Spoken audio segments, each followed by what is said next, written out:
Basurahan ba na malaki ang kailangan nyo? Ito na ang bilhin nyo mga bebs. Ito nasa 120 liters to. At alika rito eh. Alika rito.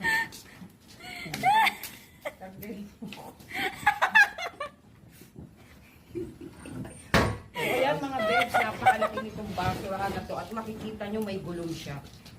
I-stop mo muna sa side. Oh.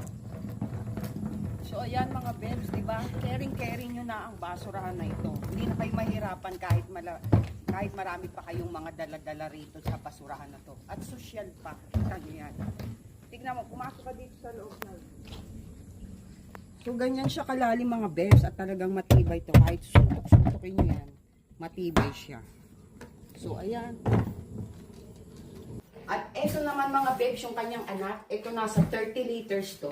So, di ba, ito, meron siyang gulong.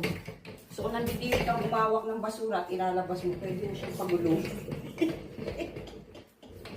O, di ba, napakaganda. Kita nyo naman yan. O, yes. Di ba? Kasi gaganon nyo lang. So, yun lang mga bebs, kung gusto nyo ng ganyang basurahan, i-check nyo lang yung yellow basket ko dyan. Thank you.